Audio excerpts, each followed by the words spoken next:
Hello out there, and it is review time today with this Ferrum Forged Falcon. And the Falcon is a really unique knife in that a number of groups came together in order to make it happen. Because what we have is a Ferrum Forged design that was manufactured by We Knives and distributed exclusively through massdrop.com. And so what that does is it gives us the opportunity to get a hold of a Ferrum Forged design, which is usually a lot more expensive than the $125 price point that Massdrop was selling this at. And demand for this knife was really high. The first run that this knife was a part of sold out really quickly, and I think there were a couple subsequent runs as well, and those are sold out also. I was fortunate enough to get my hands on this knife as a loaner from my buddy Bill, just a really good guy, contributor to the channel, and I know what you're thinking. It's a loaner, and it's got these ridiculous scratches. All right, so we're going to have to talk about that. We're going to go through how that happened and just discuss that when we get to the finish, certainly. But for now, let's just get into the details of the knife and what it's all about and my take on it. All right, and if I didn't mention just a minute ago, while this is sold out on Massdrop, it is available on the secondary market in a number of places, and the markup that I've seen hasn't really been that bad, so still available if you want to get your hands on one. All right, let's start with the packaging. I'm really into packaging, and they did a really good job with the packaging here. Basically what you would expect from, say, like a We designed knife or something similar to like a Kaiser, in that you have your cardboard box, but then you have this nice pouch. All right, everything's okay over there. All right, nice pouch here. So it says Massdrop with Ferrum Forged Designs. And on the inside, you have your polishing cloth. And then, you know, this nice little felt pocket here. So really good job with that. Good bang for your buck, too. That's really important for me. Just the way things are presented, it goes a long way. So a good start when it comes to the packaging. But getting into the specs of the knife and the knife itself, what we have is a cutting edge of just under 2.5 inches of S35 VN steel, and it comes in at a weight of 3.62 ounces. All right, so a little bit of a small knife in overall length and in cutting edge, but the weight here isn't bad. You know, it fits into the hand really nicely, and so the ergonomics are going to help make that weight disappear, as you'll see in just a bit. All right, but back to the blade, 2.5 inches, like I said. The specs online will probably say something like 2.9 inches, but that includes this forward choil, which, you know, certainly you shouldn't do that because you can't cut with the choil. But, man, I sure did try, and we'll get back to that in just a minute as well. All right, but you can see here it says S35VN. You have the Massdrop logo and the serial number. This blade, when we are looking at it, even if it's not aesthetically for you, you can tell that every aspect of the design is intentional. It's meant to be this way, and it's pretty well thought out. And what I mean by that is that it's thought out with ergonomics in mind all the way. The forward choil for one, sure, but then also the jimping right here, you know, is good, comfortable, useful, even though it's short. And then we've got this nice thumb depression for when we're using that choil to dip down, and it fits perfectly. And then that tapers into a really nice swedge and goes to a very functional tip. All right, really like the tip on this knife. I've gotten to appreciate good tips on knives in the last year or so, because I've gotten some knives that didn't have very good tips. And when you're using a knife in an EDC fashion, especially for breaking down boxes, you need to be able to start the cut. And so having a good tip on a knife like this is really important. And so, yeah, happy with that here. Getting into the steel, the S35VN, it is ground flat. There was a little bit of debate that I saw online in terms of that, because this doesn't feel like a typical flat ground knife. It has a unique grind feel.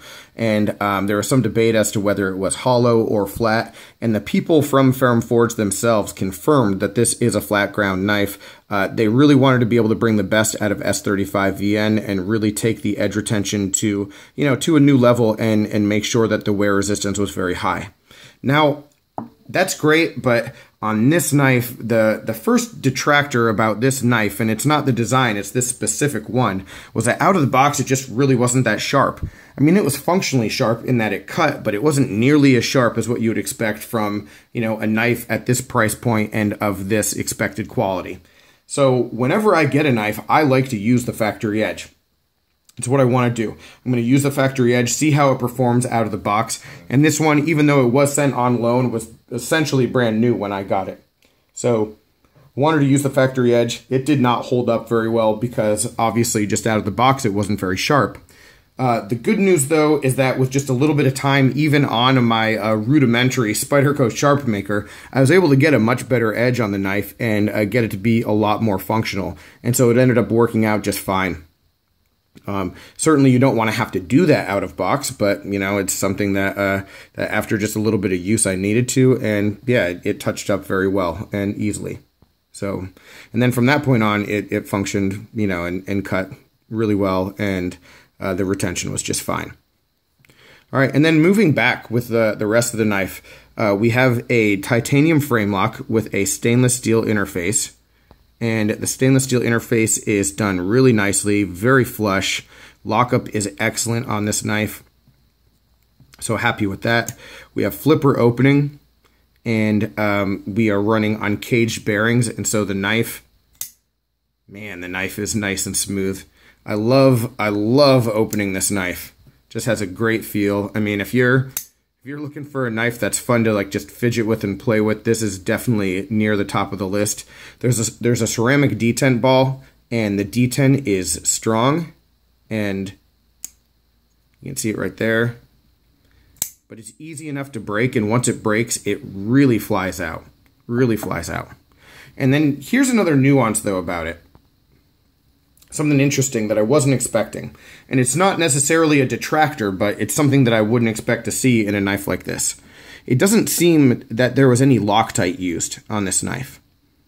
All right, so the pivot loosens up with use. And this is definitely one that you're going to play with. You're going to open and close this knife 100 times a day easily. You know, anytime you're carrying it, you're just going to constantly be doing that, right?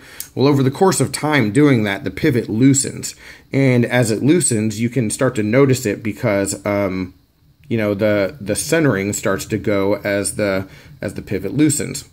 And all you have to do to fix it, obviously, is just get your T8 Torx screw, Torx bit, and tighten it a little bit, and then it's back to normal, and that's fine. And what I found was you can tighten this pivot as much as you want. The knife is going to be silky smooth no matter what, which is great. But it's just a little curious that that you would have, you know, something like that in a knife of this quality, just, you know, have that pivot not be Loctited. Personally, I prefer something like that. I would really like to have to do just a little bit of minor maintenance every couple days versus, you know, have to struggle in order to take my knife apart because of all the Loctite that, say, some other companies use. So not really a detractor, but something that was a little bit interesting and unexpected. All right. And then as we continue to move back with this knife, you can see the titanium is just a really attractive look besides that stupid scratch. And it is not slick by any stretch of the imagination. You know, it's soft, but gives you a good grip. We have generally open frame construction. I have not taken this knife apart, but I think there's probably got to be another screw or something holding this backspacer on. You know, there's only these few screws right here, so I expect there's a little bit more, you know, a little bit more going on. And what I'm going to do also, which I probably should have mentioned earlier, I'm going to link down below to some of the other channels that I know who have reviewed this knife. So if you want more information, you can definitely check it out by them. And I know there's probably going to be some disassembly videos as well. So check that out. I haven't watched any other reviews really yet because I wanted to keep an independent opinion. But after I'm done making this, obviously I'll get all that information to you and I'll check that stuff out as well. All right. So you can see maybe a disassembly video in one of those. I'm not taking this knife apart because it's not mine. All right. So anyway, I think there are more screws there, but getting back to the clip. Here's our pocket clip, 2-position, tip up only. Bill, when he sent this to me, sent me an email talking about his concerns with the clip, and I really mirror those. I had some concerns with the clip too. It's thin, it doesn't seem as sturdy as it could be, and while it functioned just fine, like just fine, I actually really liked it in use, I was always sort of nervous that if this thing got caught on something, we could have a really bad day on our hands really quick. You know, it just didn't seem to be just like set up for long-term success. Again, didn't have any issues, so it ended up being a moot point, but something that I was concerned about the entire time. All right, and now back to ergonomics. And this is where the big red flag for the entire knife is going to be with me. The ergonomics are great though, all right? So it feels good, but it doesn't function well. So you're holding a knife in your hand, like I said earlier, just good spots where you can, use the forward choil and get different grip configurations. But this is where it kills it for me, even though it's comfortable. All right, I've got my 4 fingers. You can see my pinky doesn't have perfect real estate, and so my hands being, probably a little bit smaller than the average hand, you can imagine just how, how this would be if you have larger hands. And I want to be able to cut when I'm holding a knife like this. I want to be able to use a knife in this configuration. And the problem with this is 100% the forward choil. Now, probably more than anyone, I like a good forward choil. A ton of my knives have them. All right, let's bring some out real quick. So here's our Spyderco Sage 5. Here is the Dragonfly. And here is the Chaparral. And I'm also eventually going to bring in the CRKT Hootenanny. But just for starters, actually we'll take the Sage 5 out and bring in the Hootenanny. All right, for starters, the big difference between the forward choil on these 3 and the one on the Ferrum Forge is, well, one, the height of the choil versus the height of the rest of the handle. You can see just that extreme difference there, which makes cutting just a little bit awkward. But then the other thing that I'm always really concerned about is the distance between where the cutting edge starts and where your finger is going to be when you're using the knife in this position and how long the cutting edge is. All right, so let me break this down for you real quick. So this knife right here, the Ferrum Forge, is supposed to be your EDC. It's not a backup knife. It's too beefy to be a backup knife. Even though it's only 2.5 inches long, like, it should be the one that you are using as your regular EDC. So in order for me to do that, I want to be able to use this knife in this configuration. All right? I want to be able to cut in multiple ones. I don't want to be forced to use the choil. So with these 2 knives that are similar, almost a pretty similar blade length too with the Chaparral, what I'm looking at is the distance between the start of the choil and the end of it versus the overall cutting edge. And I guess the big difference between the Chaparral and the Ferrum Forge is that the Chaparral is not really going to be my main EDC blade and one that I'm using to break down a ton of cardboard boxes or, just regular stuff.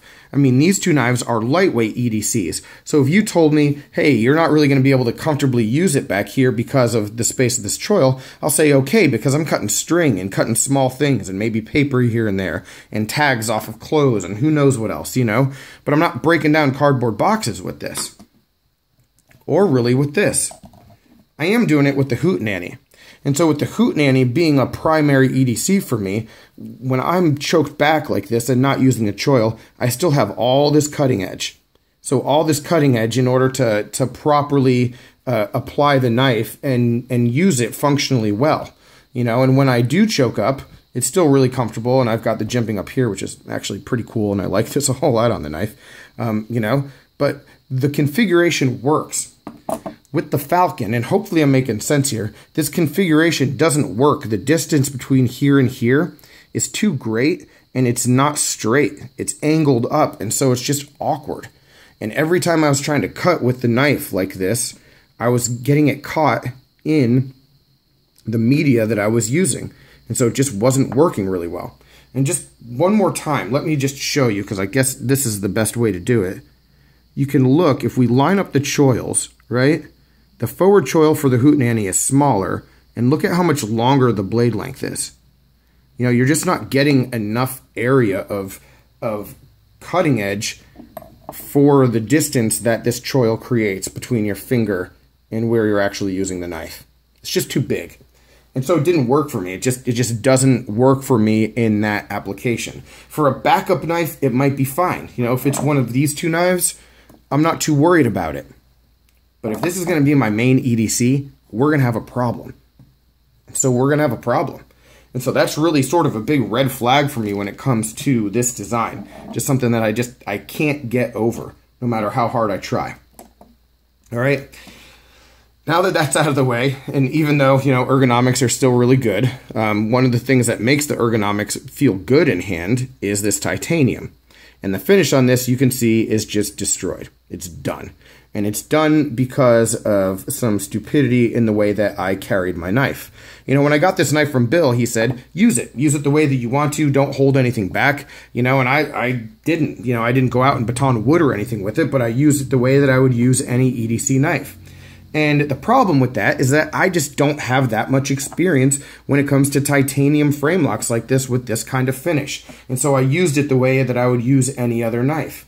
And I think what happened was I was using the knife and I dropped it in my pocket, and it was in my pocket with keys, and I ended up like on the couch on my side or something, and the keys were in there just scratching against this finish and ruining it. You know, and if this is any of the other kinds of knives that I carry, you know, wouldn't notice it on this, wouldn't notice it on that. You know, like if it's in your pocket with keys, not really going to be that big of a deal. But with this kind of finish, it does. And interestingly enough, the day that this happened, I was carrying another titanium frame lock just to compare them to. You know, it was this Kaiser Envoy, and you can see I did the same damn thing on the Envoy. Not nearly as bad, but you can see that scratch going down. So obviously I just had it in my pockets the wrong way and using the knife in a way that, you know, I typically use my other blades, but man, it totally screwed up this finish just really bad. And if this ever happens to you, it is sort of fixable in that you can mod the knife and take the finish off. The titanium isn't scratched. The titanium is fine. It's just the finish that's scratched. So if you remove the finish, you could do something like heat anodize it. You could do something like, you know, do something else to it, polish it, and it won't look like factory ever again. I mean, that's not possible, but you could still get, you know, something that looks pretty cool and not completely blemished like this. You know, and so that's something that is definitely an option for this knife. Whatever Bill wants me to do, whether it's buy the knife, do something like that, whatever it is, I'm up to do, because, you know, when you make a mistake in life, you have to fix it. You have to make amends for it, and, you know, that's how you measure the quality of your character. And so whatever it is that needs to be done with this knife, I certainly will. But one other thing is you can see that this knife just naturally is going to have snail trails. I mean, the other ones that you see all over this knife, and I'll try to bring it closer, they are not from abuse. I mean, that's just from regular use, so that's going to happen.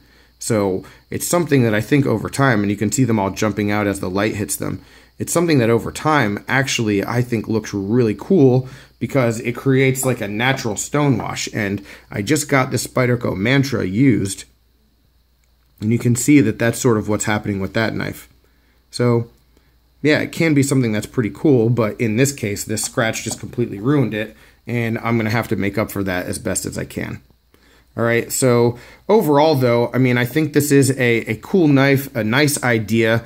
It was put together pretty well. You know, a couple question marks about it, but overall, I like the quality of the manufacturing. And while this specific one isn't for me, there is, it seems, another Ferrum forged designed mass drop made by We in the works, another design that's going to be similarly priced to this, and that one might be a little bit more interesting for me to pick up for myself and keep. So overall, any questions, comments, complaints, suggestions, let me know down below. Definitely would be interested in hearing from you. I appreciate your time, and Bill, like I said, get in touch with me, man, and we'll do whatever we can to make it right. All right, bud? Take care, guys. Have a good one.